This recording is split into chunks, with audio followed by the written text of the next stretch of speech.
All right, so today we're going to be talking about world population. If you didn't know what population means, it's basically the number of people in a certain area at a particular time, and that's what it says on the internet. And the definition was it means a term for the number of people living in an area at a particular time. How many? According to the U.S. Census in 2011, October 31st, the population had reached around 7 billion, and they plan on it being around 8 to 13 billion by the year of 2039. What can 7 billion people do? Well, there's an infinite number of people in the world, about 7 billion. No business or government can have more customers than the world's population. So, what would the world people do every day? Work, play, have fun, all that good stuff. So, this is a short video.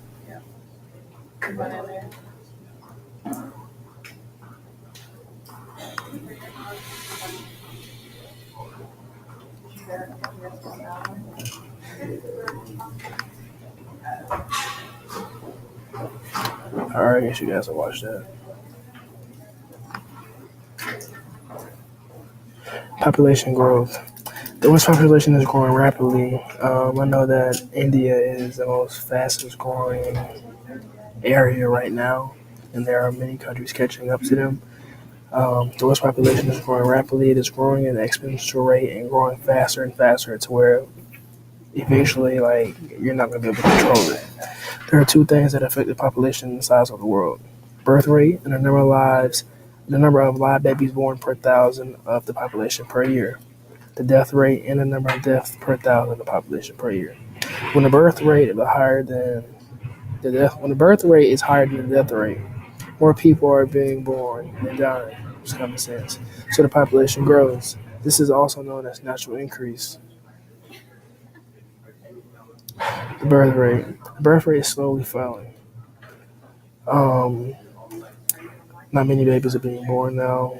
A lot of countries are putting limits to families of how many babies can be born per family. The death rate. Mortality rate or death rate is a measure of the number of deaths in a particular population scale to the size of the population per unit of time.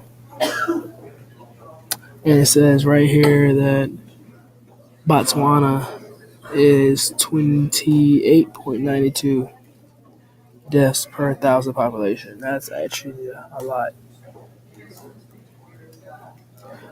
Managing population growth. This is what I was talking about earlier with China or the countries putting limits on how many people or how many babies they can have per family. It says that China has the largest population of any country, over 1.3 billion.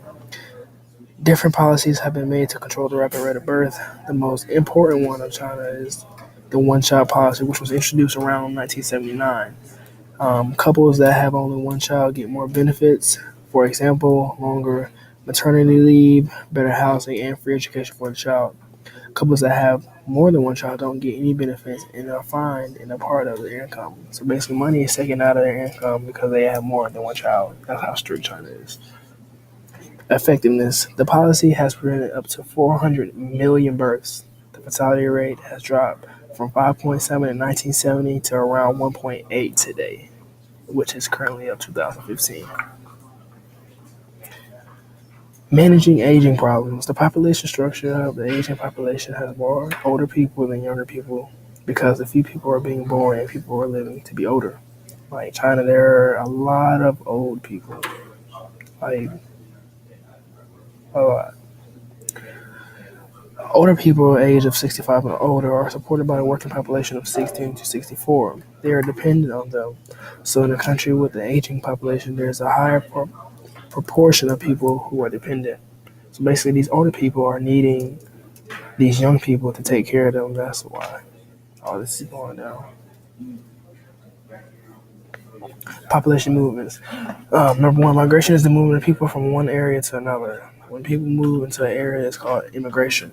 So anybody from Europe, anywhere from overseas, or even from here, it's the type of immigration. When people move into the area, when people leave, it's also called immigration. It means they're leaving from one country to go to another, so they're migrating. Migration and push-pull factors. Push factors are the things that are about a person's place of origin that make them decide to move. And pull factors are the things about a person's destination that affect them to like come to it. Examples: not being able to find a job, poor living conditions, and that would be a push factor. A pull factor would be job opportunities, better standards of living. So I know an example of this would be in some countries where the government runs everything, and they don't really have a lot for themselves, a lot of say for themselves, and they don't vote. They would like to come to America because they have a better opportunity for their families and for their a job situation, whatever, better living conditions to escape racial prejudice, all that stuff. The human sex ratio is the number of males for each female in population. Right now, males are the more dominant factor. The sex ratio in the U.S. versus China, as you can see on here, well, you just look, you'll see it.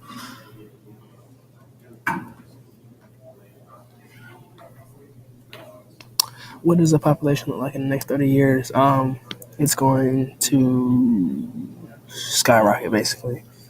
As you can see in the right-hand side, the annual world population changed from 1950 to 2050. It's supposed to reach a high point. Well, it did reach a high point in 1990. And by 1950, you can see it slowly going down.